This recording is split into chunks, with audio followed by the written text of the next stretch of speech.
Then God said to him in a dream, "Yes, I know you did this with a clear conscience, and so I have kept you from sinning against me.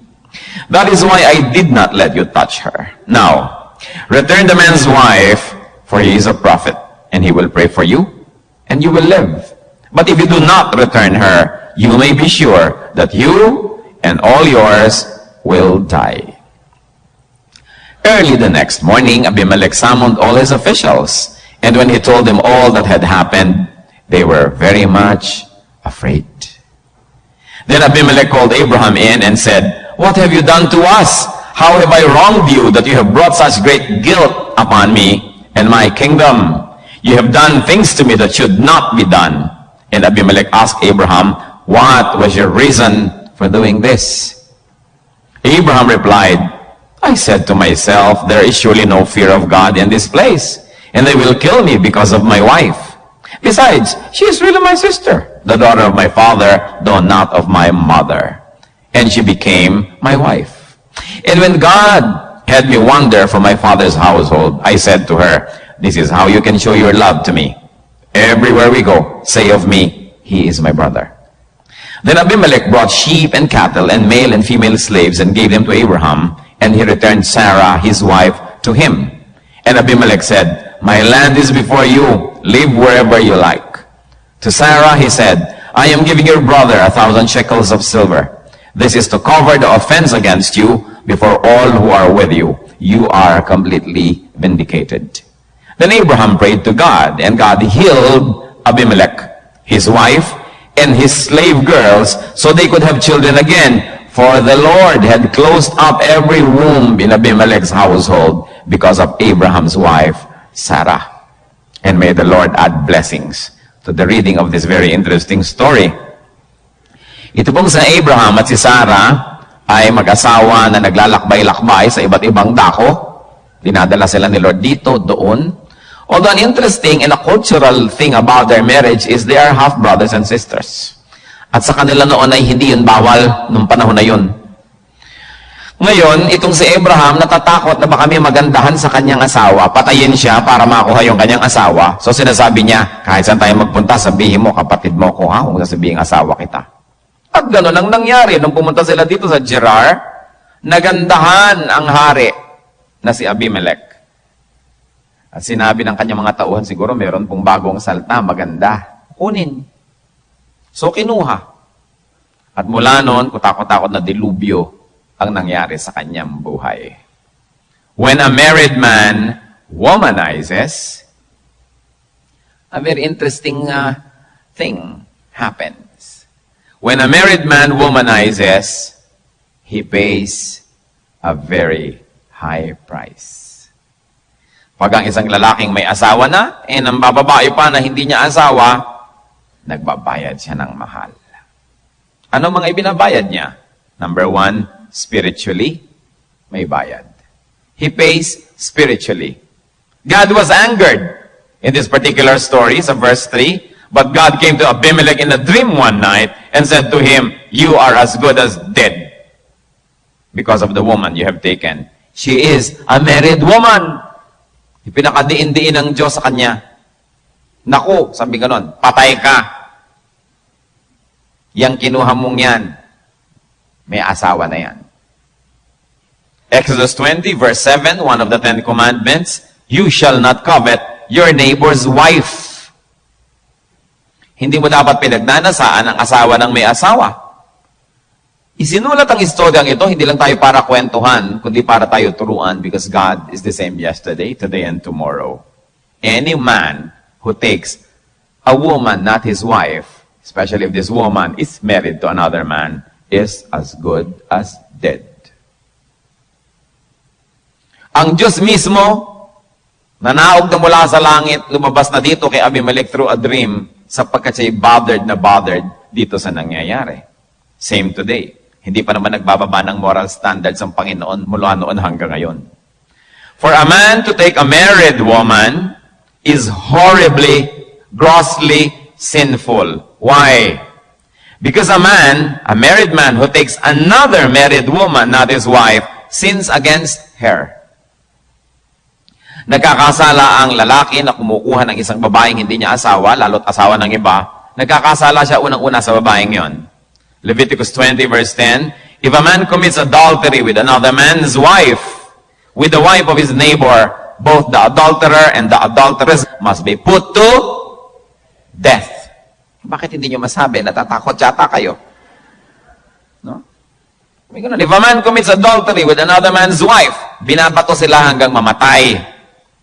Yun ang utos ng Diyos. Of course, through Christ, yun ay napalitan ng pamamaraan. Pero hindi lang naman sa physical na mamatay ang isang tao. Adulterers die many thousand deaths. Although they still physically live. Ano pa?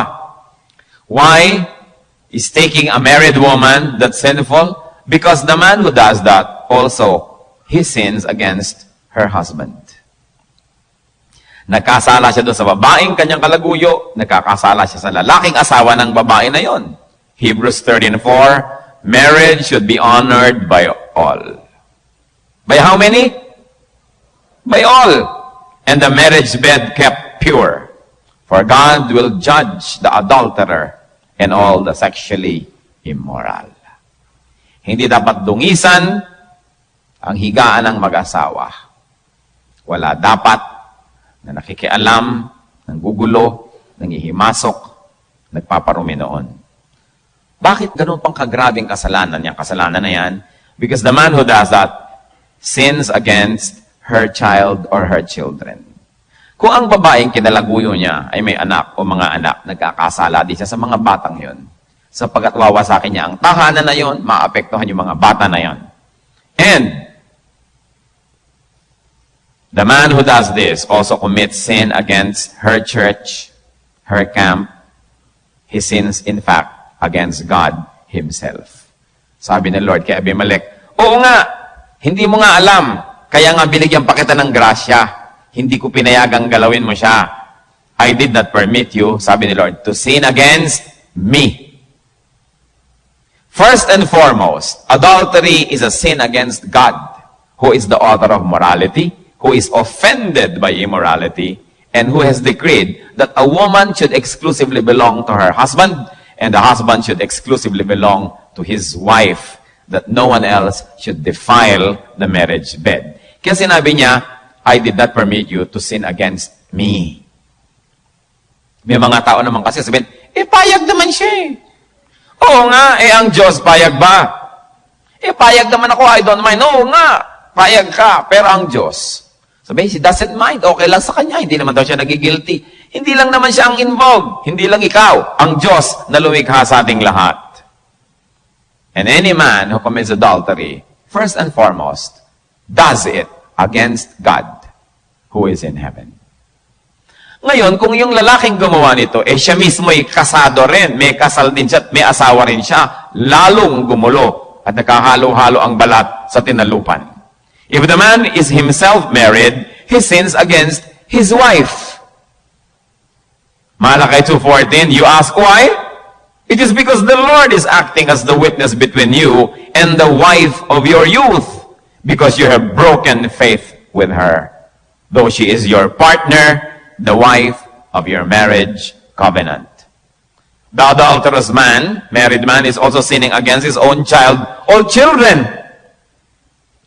A man cannot be unfaithful to his wife without hurting his own children in the process and in the end. Pag nagkahiwalay silang mag-asawa dahil doon, ang mga bata ang na-orphan, sila ang napapabayaan, sila ang nalilito, sila ang nalulugi. No adulterous man can do it without hurting his own children. And sometimes the pain, the wound is forever. And of course, this adulterous man also sins against his church and against God. Ang lalaking pananagutan. Ang isang act of indiscretion actually sets into motion a never-ending series of misery. May kasalanan ka sa kanya, sa iyong kapartner in crime, may kasalanan ka sa iyong tunay na partner, may kasalanan ka sa anak niya, may kasalanan ka sa anak mo, May kasalanan ka sa asawa niya, may kasalanan ka sa asawa mo, may kasalanan ka sa lipunan, sa church. Kaya sabi ni Lord kay Abimelech, you are as good as dead. Did you know that? And that is just the spiritual. There are still many other sufferings. The man who commits this adultery pays a high price socially. Kanina spiritually, ngayon socially. He gets alienated from his wife, from his children, from his wife's social circle, and everyone else who is offended. Kaya ang nangyayari, ang isang lalaki na meron siyang kalaguyo, 2 o 3 ang kanyang social sphere. Iba yung kaibigan niya, na kaibigan ng mga asawa rin niya, nilang mag-asawa. Iba yung mga kaibigan niya, na kaibigan nilang magkalaguyo. At iba yung kaibigan niyang kanya lang. Hindi pwedeng paghalu-haluin sa isang party, sa isang kasalan, sa isang lamayan. Ang liit ng mundo, nagkikita-kita sila. Nagbubunggu-bungguan. Sobrang hindi matapos-tapos na misery. Pati mga innocent people around you nagsasuffer kasi kung bisita ka, hindi niya ma-invite yung asawa mo dahil dala-dala mo yung kulasisi mo. Kung nandun naman yung isa, hindi niya ma-invite siya, ngayon nahihirapan, ang gulo-gulong buhay. Socially, people pay a price. At yung mga anak, laging napapaaway. At lalo naman yung anak doon sa pagkakasala, napapaaway din, nakakantsawan ng kung sino-sino. You know, one of the most horrible things you can do to a person is anakin mo siya sa pagkakasala. Tapos dala-dala niya habang buhay yon. Ikaw ang naglagay doon, magulang, ng sitwasyon niya. Mabuti pang di siya sinilang. Well, kung nangyari na naman na tayo, panganak na nandiyan na tayo, the blood of Christ can cleanse us and can forgive the sin and can restore us. Pero, huwag nang dagdagan pa, huwag nang gumawa pa ng iba. Yung nandiyan na, pwede yung i-repair ni Lord. Basta tayo sumuko, nagpasakop, nagpalinis. And we can start all over again.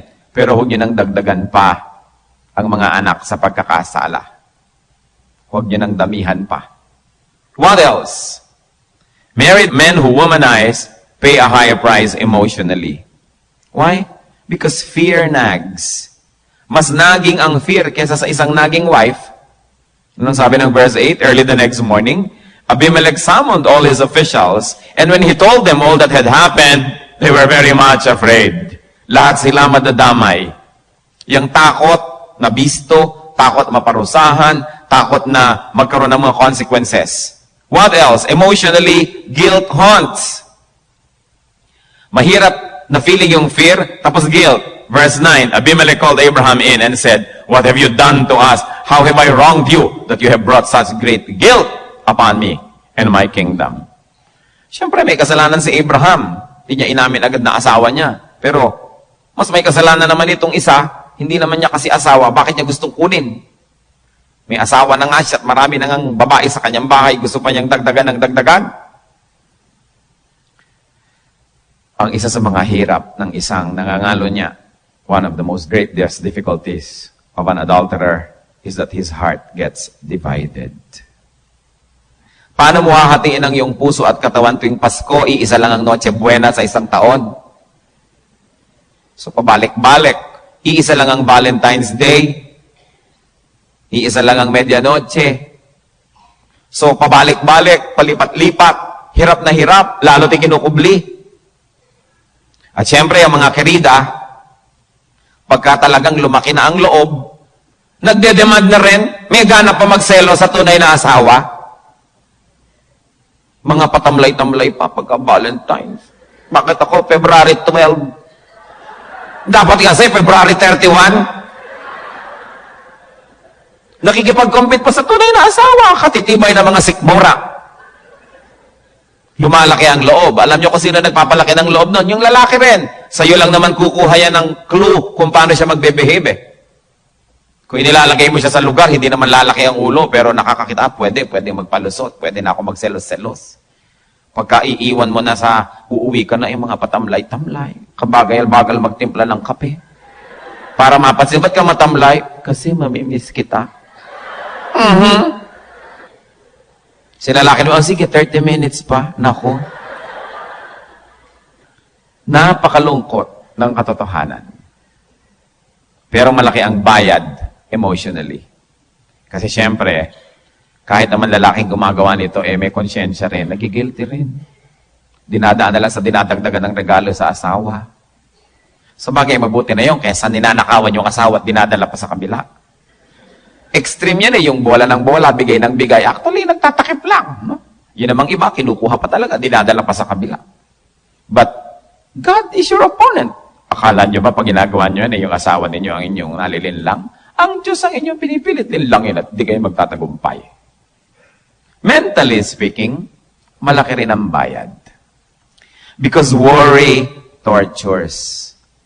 Nakaka-torture yon.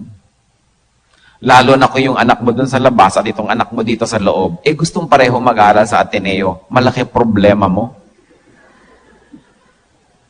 Ini-interview pa naman ng mga Heswita yung mga yan bago matanggapin.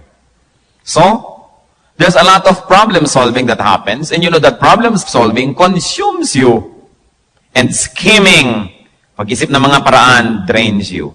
Tingnan niyo to si David. Si Haring David, favored na ni Lord. May koleksyon na nga ng mga asawa. Hindi yun kahit kailan in-endorse sa Bible. Behavior lang niya yun. Personal niyang pananagutan. Nakita pa itong asawa ng may asawa, ipinakuha pa.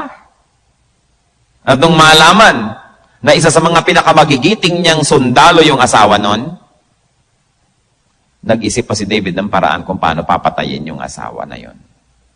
Sapagkat lagi niyang ipinakukuha itong babae pagka yung asawa nasa duty. Pagka nasa field, nasa misyon. Nagdalang tao si babae. Meron tayong problem, David. Sabi ko, ano yun? Buntis ako. Sige, alam mong ginawa ni David? Alam yung storya? Binigyan niya bigla ng rest and recreation si Uriah. Bigyan niya ng R&R. Para umuwi sa asawa at nang pagsumiping at yung babae ngayon buntis, wow! Isang araw ka lang umuwi. Nagbuntis na ako and everything. Napakahusay na lalaki nitong si Uriah, napakatapat sa hari, napakatapat sa tungkulin. Nung ipinatawag ni David, hindi umuwi sa bahay niya. Natulog lang doon sa pinto ng palasyo kasama ng mga katulong ni David. At sabi sa kanya ni David, ba't ikaw uwi sa asawa mo? Uwi! Hindi ko po kayang gawin ang aking po mga kasamang sundalo'y nandun sa labanan. Hindi ko po kayang umuwi sa amin para magpasarap sa buhay, kumain ng masarap na pagkain at tumabi sa aking asawa. Napakadakilang pagkatao. Dapat sana si David bilang isang hari, binigyan niya yun ng medalya, binigyan niya yun ng kung ano-anong mga reward kasi ang husay maglingkod sa kanya, sa bayan at sa Diyos. Pero anong ginawa niya? Pangalawang gabi, nilasing. Hoping na pagka nalasing na, umuwi na uli sa asawa. Hindi pa rin umuwi. Bumalik na sa duty. Ano ngayon ang sasabihin nitong babae sa kanyang asawa? Alam mo, darling, ang lakas ng iyong mental telepathy. Dahil nagdadalang tao na Hindi naman ginalaw ng sariling asawa dahil sa kanyang pagtitimpi, dahil gusto niyang makiisa sa paghihirap ng mga ibang sundalo na nandun sa labanan. Anong yung ginawa ni David? Nagbigay ng utos dun sa commander. Pag may labanan, ilagay nyo dun sa harap at iwan ninyo para mapatay. At ganun ang naganap. Mula nun, ang karir ni David, bumaba na ng bumaba, ng bumaba, ng bumaba. Pagnanasa sa asawa ng may asawa. Hindi yun nakaliligtas sa pansin ng Panginoon. Ano pa? What else does an adulterous husband pay? He pays a high price physically and materially. Of course, expenses escalate. Lumalaking gastos. Anong nangyari dito kay Abimelech? Abimelech brought sheep and cattle, male and female slaves, and gave land and 1,000 shekels of silver to Abraham. Para lang mapagtakpan, ayon sa kaugalian ng mga panahon na yon, ang kanyang pagkakamaling, buti na lang at hindi lubos na natuloy, pero malaki pa rin ang naging bayad niya.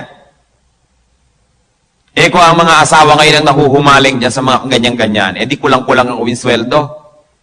Pati hikaw ng asawa, ninanakaw, isinasangla para lang maibayad. Sa mga babaeng kumakanta ng aray. Ako'y mahal mo, iwan mo ang asawa mo.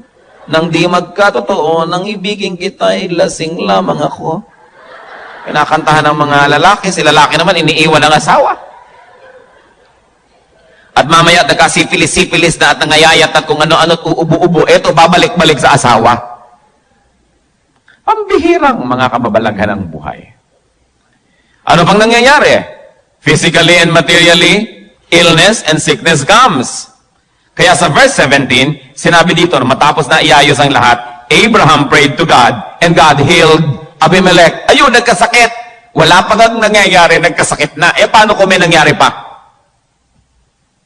At alam nyo ba, ang kapabayaan, ang pagiging irresponsible ng mga adulterous men, kukuha ng sakit kung saan-saan at iuwi sa asawa.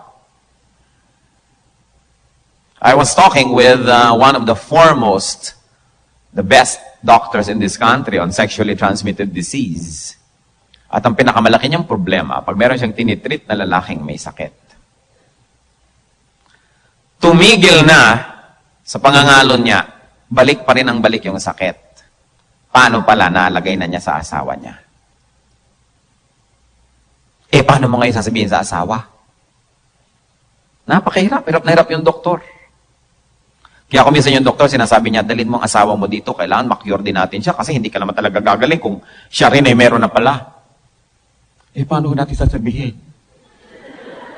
Lakas-lakas ng loob mong gumawa ng ganyan, punta ka na punta sa alibangbang at mga kung ano-ano, pagkatapos ngayon hindi mo alam kung paano sasabihin. Ang pobre namang asawang babae, sasabihin ng doktor, alam mo, misis, baka na-infect ho kayo sa toilet bowl. Ang kawawang babae, siya pang nag-guilty. Siya pang akala siya ang naghawa sa kanyang asawa. Kaya ba naman ang ginagawa yan? Di ka ba kikilabutan to preserve their marriage? Paano man sasabihin doon sa babae? Kaya ang pagbintangan na natin ni toilet bowl.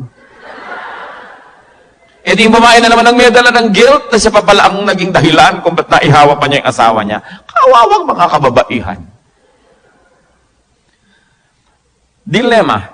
Sickness comes. Nung ipinalangin ni Abraham, gumaling ang sakit. Yung pala kasama talaga ang mga physical sakit sa kanyang mga bagay. Ang Diyos ang nagsasabi, magkasakit ka. Ilalagyan ka. Hindi lang yon, death threatens. Because sabi ni Lord, pag hindi mo inayos yan, ikaw at lahat ng mga nasa sayong poder, mamamatay kayo. At tulad na sinabi ko kanina, ang kamatayan ngayon, hindi lang physical. We die 1,000 deaths when these things happen. So kanina, sabi natin, when a married man womanizes, he pays a higher price.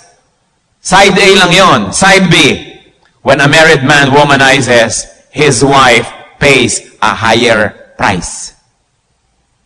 Verses 17 and 18, then Abraham prayed to God, and God healed Abimelech, his wife, and his slave girls, so they could have children again. For the Lord had closed up every womb in Abimelech's household because of Abraham's wife, Sarah. Nadamay ang babaeng kawawa. You know, Abimelech's wife got sick. And the sadder part is, she got sick without the fun. Kung yung husband na nagkasala, so hindi bale. Nagkaroon ka ng pasasa ka naman, nagkaroon ka ng fun. Pero yung kawawang babae na hindi nagkaroon ng fun, nagkasakit pa. And this repeats today. This repeats. How many women suffer in silence? Napasahan sila ng asawa nila ng syphilis, napasahan sila ng gonorrhea, napasahan sila ng kung ano-ano. At ano bang nangyari sa asawa nitong si Abimelech? Her womb and even her slave girls, damay din, were closed up. And today, you know, stress can by itself render a woman barren. Yung nag-aalala ka, gabi na, wala pa. Alauna na ng umaga, wala pa. Nakakabaog yun. Mag-isip ka na mag-isip. Tapos alas 10 ng umaga, nag-aalala ka, nasa trabaho nga ba o wala? Dahil baka kung saan-saan pumupunta. Meron pang yung mga breakfast offer ang mga motel. May kasama pang pansit. So hindi mo na malaman, kahit anong oras, pwedeng magmilagro. Nasaan na, lalo yung mga nagta-duty pa, 2 araw, 3 araw na may sales call, may ganito at may ganon, hindi mo malaman kung anong mga kababalagan ang nangyayari. Men, be kind to your wives. Nakaka-torture ang mga iniisip ng mga yan. Kung ano-ano. So, this kind of unkindness happens even today. Wives of womanizers are deprived of their husband's loyalty, time, attention, and material resources. Meron pang isang sugat. Their social standing, their self-esteem, their peace and enjoyment can be terribly affected. Kahit pa siya Miss Philippines dati at pinakamagandang babae sa balat ng lupa, pagka ang kanyang asawa ay nangalo niya, nagsi-self-doubt siya tungkol sa kanyang self-worth. Tapos ang ipapalit sa'yo ito, nakita niya naman kung minsan yung mga ipinapalit. Akala mo kudkuran ng nyog, ay babae pala.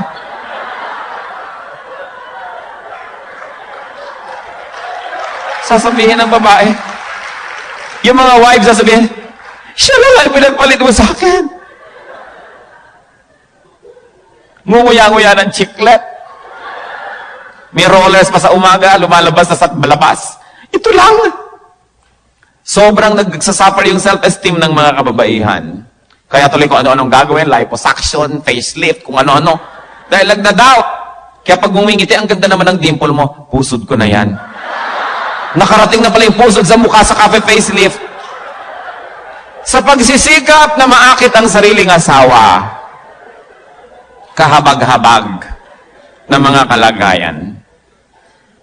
The wife of an adulterous husband dies, if not completely, at least partially. At napakahirap buhayin yung mga namamatay sa ganyang mga paraan. Brothers and sisters, when a man flirts with and indulges in an extramarital affair, he jeopardizes his wife, his own family, his partner in crime, and her family.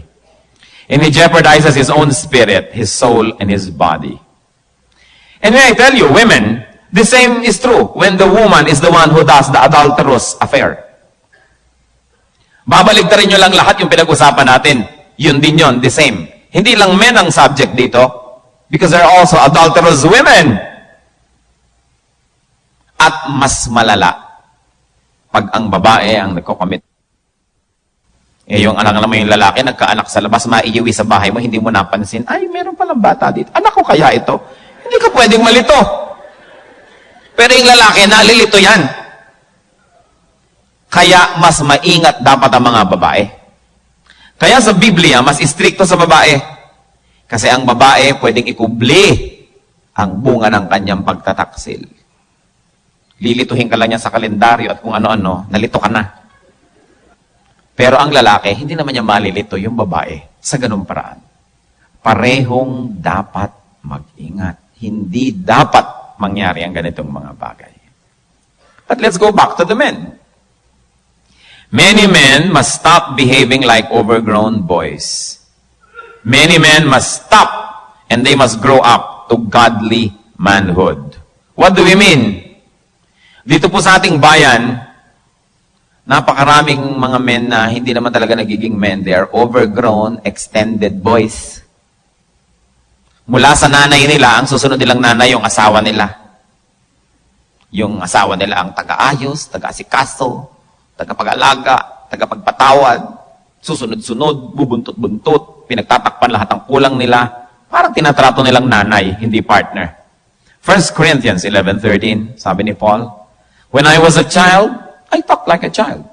I thought like a child. I reasoned like a child. When I became a man, I put childish ways behind me. So what do we see? Look at Abimelech. Look at this kind of man. Covetous. At least meron siyang saving grace. He was not too quick. He was not too impatient. Napigil siya ng Diyos na galawin si Sarah. Hindi natin alam kung anong dahilan. Kung bakit hindi natuloy agad yun. So, basta hindi niya nagalaw. And so God spared him. Dahil at least, kung meron man siyang covetousness, kung meron man siyang error, nung kinorek ni Lord at nung nanaginip, nakinig na sa Diyos, itinama na ang lahat at nagbayad ng multa. Yung iba, kahit ipukpok na ni Lord sa kanila yung 10 Commandments, kahit hindi na panaginip, magpakita na ng literal, ayaw pa rin nilang pakinggan ng Diyos. At yung iba, naghahanap pa ng justification sa Biblia mismo ng kanilang mga ginagawang kaaliwas-wasan. The height of folly When you try to hide from God and hide behind God to escape God's wrath, that is foolish. And look at this guy, Abraham. Duwag. Sa takot lang na baka may magkagusto sa asawa niya at patayin siya dahil maganda, willing nang ipamigay yung asawa kung kanino na lang. Huwag na lang siyang mapahamak. Sabi, pag may nagkagusto sa'yo, huwag mo sasabihin, asawa mo ko, ha? Sabihin mo lang, kuya mo ko. At nung kinuha, ibinigay nga. Look at this kind of men. Pero hindi na naman yan example. You know, even the greatest heroes of the Bible have their own folly and mistakes. And their follies and mistakes do not make an example, and they do not make a doctrine for us. Error yon, error pa rin. Kahit sila yung gumawa, hindi dapat kopyahin. He was coward, and he was a compromiser for his selfish motive. He was a spoiled brat. Nung hindi magkaroon ng anak ang sarili niyang asawa, eto, inanakan naman niya katulong. Kaya nagkagulo-gulo. Hanggang ngayon, nagkakagulo ang Israel at ang mga Arabo dahil dyan. Dahil yung naanakan niya is na nagiging mga ascendant na mga Arabs, ito naman sa kabila, mga Hudyo. Kaya hanggang ngayon, yan pa ang bunga nung kaguluhan ng pamilya ni Abraham. Hanggang ngayon, buong mundo nahahati sa gulo na yan. He even prejudged the people of Gerar. Sabi nung hari, ba't hindi mo naman sinabing asawa mo? Mukha ko kayong ungodly eh. Mukhang walang godly dito, baka patayin niyo pa ako, kaya wag na lang. Pero, mas godly pa pala sa kanya yung ginudge niya. Dahil minsan lamang binigyan ng pahiwatig ng Diyos, nakinig na, nagbayad pa ng multa. Nakakahiya. Mas godly pa sa kanya si Abimelech. And it was only God's mercy and favor that saw this Abraham throughout his career as our father Abraham. But look at their wives. Look at their women folk. They carried the heavy burden of their husband's weaknesses. And is not the same true today in many homes. Lilikha ng kababalaghan ng kalalakihan, ng kababaihan ng kailangan magtakip. Hindi bibigyan ng sweldo dahil ibibigay dito sa kumakanta kung saan. Ang babae ang kailangan magtinda ng Tupperware, Avon, kung ano-ano, para lang makagawa ng paraan. Maglagay ng mga pahulugang hikaw, mga sari-sari store. Kaya sa atin, every other house may sari-sari store dahil every other wife is trying to make both ends meet. Gumagawa ng paraan. Napakadakila ng mga Pilipina. Pag tinitingnan mo, ang galing-galing nilang mga ina. Ang galing-galing ng mga asawa. Yung bang nakikita nyo, pag lalaki ang nagloloko, basta yung babae matino, buo pa rin ang tahanan. Pag yung babae ang gumawa ng aliwaswas, kita mo, sira lahat. Ang hirap i-maintain. Napakalaki ng hawak ninyo, mga kababaihan, para ma-maintain ang kabutihan ng bawat pamilya. Pwede bang tumayo dito lahat ng mga mothers? Tumayo kayo, mothers. May mga anak kayong lalaki. May mga anak na lalaki. Sige, kahit babae anak nyo. Stand up, nandyan ng Diyos. Nakikita niya kayo. Yan. Mothers. May sasabihin ako sa inyo, I want you to stand up. And I want you to hear this well. Magpalaki kayo ng mga anak nyong lalaki na magiging mga mama, hindi mga extended totoy. Do not babysit your sons all the time. Ang dahilan, kaya marami mga husbands are weaklings because they have been over-loved by their mothers. Basketball ng basketball, nagtututong sa dumi ang mga medyas, ang maglalaba mga ate. Bakit? Siya ba ang nag-basketball? Dadating na gutom yung ngayon, pawis-pawis anong ulam? Pakakanin. Pagkakain, ligpitan na naman yung mga kapatid na babae o kayo. Stop doing that. Look at Mary, the mother of Jesus. Mga 50 minuto lang to, kaya manatili kayo nakatayo. Ha? Look at Mary. Nung dinala nila si Jesus sa temple, 12 years old. Nung nag-uwi na, walang nakapuna na wala pala si Jesus. Alam niyo ang storya? Because when they go to Jerusalem during that feast, hiwalay ang mga babae, hiwalay ang mga lalaki papunta. Nakikita lang sila paggabi para matulog, hiwalay uli habang naglalakad. Ilang araw na lakaran yun eh. Ang bata na lalaki, kasama ng kanyang ina. So kasama ng kababaihan yan. Pero, kita nyo nung pauwi na, isang maghapon na ang nakalipas, hindi pa namamalayan ni Mary na wala si Jesus. Kasi itinrato na niyang mama, hindi na niya kinaray-karay, hindi na niya hinawakan, hindi na niya kasama. Kasi mama na yun, dapat kasama na ng mga lalaki. Yung tatay, Nalimutan niyang mama na ang anak niya. Akala niya siguro kasama ni Mary, kaya hindi niya kasama, okay lang. Si Mary naman, ang iniisip niya, kasama ng mga lalaki, kaya okay lang. Nung nagkita sila nung gabi, sabi, nasan si Jesus? Nasan? Wala ba sa'yo? Nagpanik ang dalawa. But she was a good mother. She was teaching her son to behave like a man. But the father was medyo negligent. Kwento siguro siya ng kwento, kasama ang kalalakihan, hindi niya inahanap yung lalaki niyang anak na dapat turuan niya. Mothers, do not babysit your sons. Train them so that they can be good husbands and good fathers. Will you do that? God bless you. You may sit down.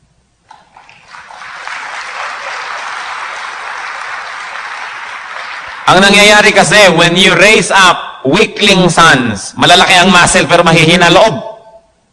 Their wives, later on, will be expected and forced to always give and forgive, to love unconditionally, to suffer silently, and to grow old alone. Bakit nga ba ganon? Tumatanda naman kayo pareho. Mamaya, hindi na ikaw ang kasama niya. 14 anyos ang bit-bit-bit-bit. Sabi, you should love the wife of your youth, not the youth of your wife. The wife of your youth.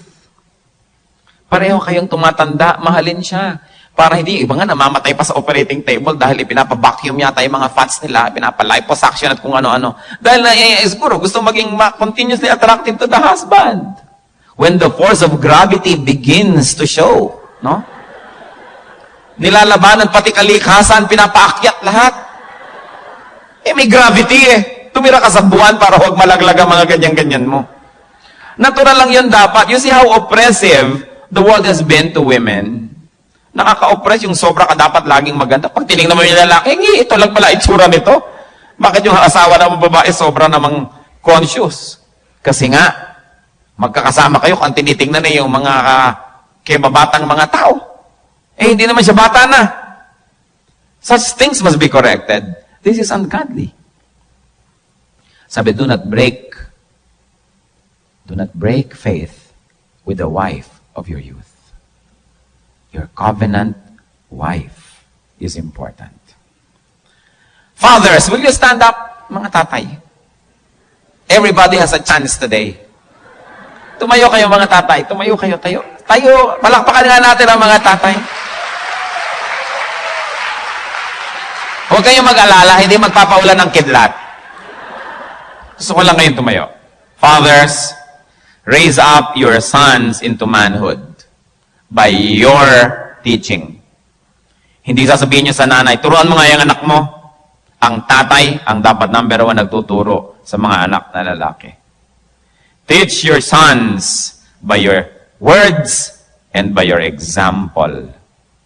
Marami kasing mga batang lalaki, bakit ang tatay ko naninigarilyo? So, maninigarilyo rin ako.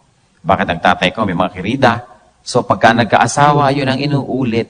Parang isang mapait na sumpa, paulit-ulit na lamang sa mga pamilya natin yan. Babaero ang lolo, babaero ang tatay, babaero ang anak. Yung apong itong kay liit-liit pa, parang man naman sabi, ito rin. Fathers, the best gift that you can give your sons is the gift of a good example. If you have not been perfect examples in the past, you can begin trying today and in the days of your life. Yung mga tapos na dapat. Kung may mga pamilya dito na lamatan, nagkasugat, nagkaroon ng mga pagkakamali, magpatawaran kayo. Iayos ang inyong buhay and begin again. Fathers, teach by example. Train up a child in the way he should go, sabi ng Bible. And then let's change the next line. Somebody change that. Sabi niya, train up a child in the way he should go, but be sure that you go that way yourself. Give your sons the gift of a godly, fatherly example. Will you do that? Praise God. Maupo na kayo, mga tatay.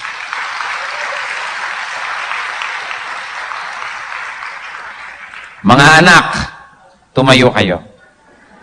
Babae at lalaki, ng mga unmarried, magtayo ang kayong lahat. Sige, tayo. Tayo mga anak. Basta anak, meron kayong magulang, di tumayo kayo, siyempre, na unmarried, mga anak.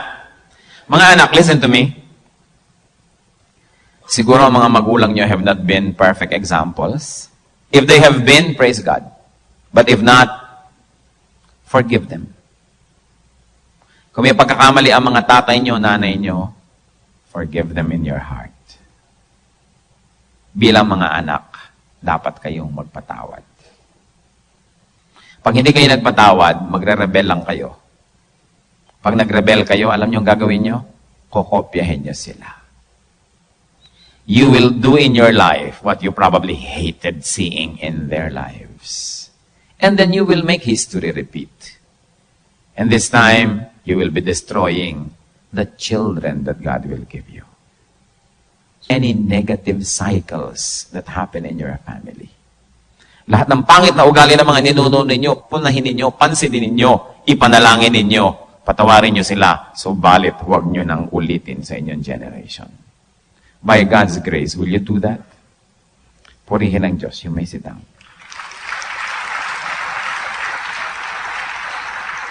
Proverbs 22 verse 6. Train a child in the way he should go, and when he is old, he will not depart from it. Kita nyo yan? Sinusumpa ng Biblia, totoo yan. Kung ano nyo tinrain ng bata, paglaki magiging ganon siya. Pag tinitrain ninyo, naggulo kayo ng gulo, away kayo ng away, babag kayo ng babag mag-asawa, anong gagawin niya pag siya nang may asawa? Mga tatay, anong gagawin ng mga anak niyong lalaki kung nakikita sa inyo mga bagay na hindi dapat nakikita? Kung anong training, ganun ang mangyayari. Liban na lang paghimalaan ng Diyos. Growth should be from childhood to manhood. Huwag niyong masyado mga young people na isipin niyang inimbento ng mga Amerikanong teenager. Walang teenager. Kasi 13 years old, 14, kaya tamad, kaya matakaw, kaya anong ganyan-ganyan. Si Jesus, nung 12, bata pa nung bago mag-12, dinala sa temple. Pagkaalis sa temple, man na siya. You know, in ancient cultures, even in our tribal cultures, ang tao, pag lumampas na sa 12 years old, yun ay itinatrato ng mature. Kita nyo sa mga baryo, nag-aalaga na ng mga kapatid, nagluluto na, nalululse, nagtatrabaho, ang mga lalaki tumutulong na sa tatay, sa bukid, kung saan. Kasi mama na sila. Yung teenager, inimbento yan ng American culture. Nang ibig sabihin, tamad, pabaya, nagsusulat sa mga dingding, winawasak ang mga buo, nilalaslas ang pulso, kung ano nung ginagawa sa buhay. Tapos mo, kasi teenager. Ano kasi teenager? Mama na dapat yan. Anong teenager? Don't hide behind this myth. Don't hide behind this lie.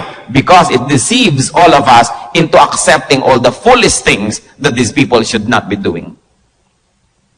Pag marunong kumain, dapat marunong magluto. Pag marunong kumain, dapat marunong magligpit ng mga pinagkainan. Hindi sabihin, kasi teenager, kaya tamad. Lalampas din yan. Maraming hindi nakakalampas kasi kung hindi na ospital, nakukulong o namamorgue. Anong lalampas? Maraming hindi lumalampas. Don't be deceived by this popular culture called teenager. It is an invention of man. When you look at the Bible, pag lampas mo ng 12, you're a man or a woman. Kaya dapat responsible. Brothers and sisters, let us break these tedious and oppressive and consuming cycles of family problems. Married men, as the head of your household, stop womanizing. Obey God. Train your sons by instruction and example. Begin a genuine, deep-seated moral recovery. Huwag niyong hinga ng moral recovery ang gobyerno kung sa sarili niyong bahay hindi kayo nagmo-moral recovery.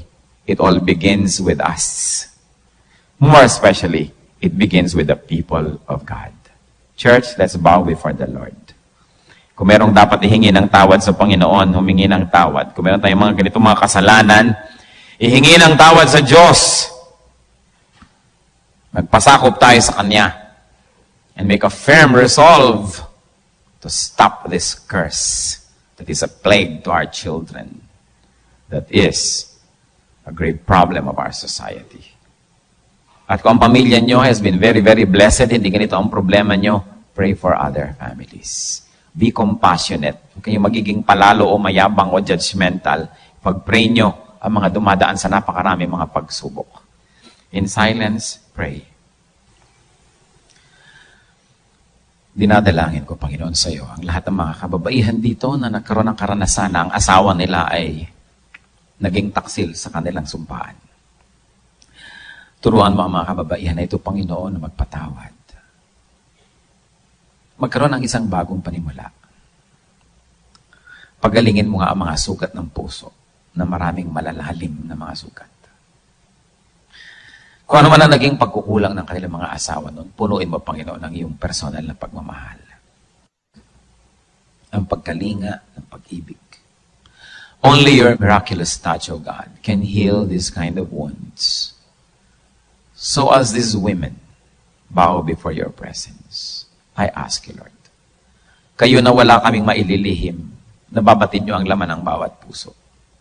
Bawat puso ditong nasugatan, bawat pusong may sugat, bawat mga puso, Panginoon, hipuin niyo po. Let your mercies abound.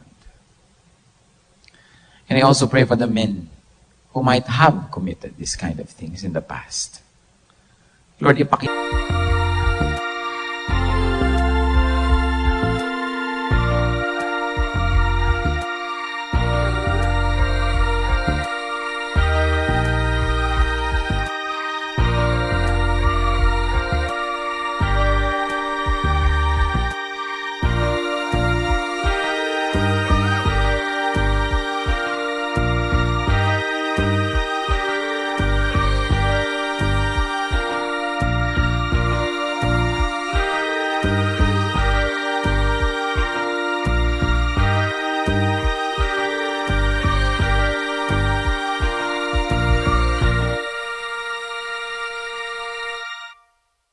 Lord, let your will be done.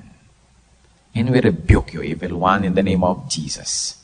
And we command you to leave these families. These families that are surrendered to the Lord, we command you to leave. And we ask you, Holy Spirit, heal, restore. We seek you, Father.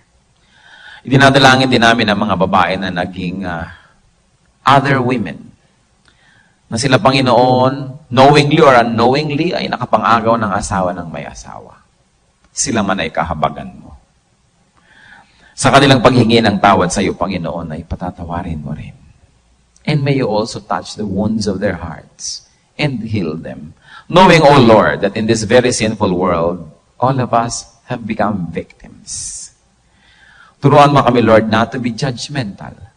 Teach us to be compassionate to these women. At ang dalangin ko, Panginoon, pag-ibayuhin niyo po ang inyong mga grasya, pagpapala sa kanila at sa kanilang mga anak. Dinadalangin ko rin, Panginoon, ang sinuman na mga anak outside of wedlock. Isang mahirap na karanasan at kalagayan. But nothing is impossible with you. Humihingi kami, Lord, ng restoration in their lives. Knowing that you will not charge to them the sins of their fathers. But as they surrender to the Lord Jesus, they too will be covered by the blood of the Lord. Yun po, Panginoon, ang mga naging bunga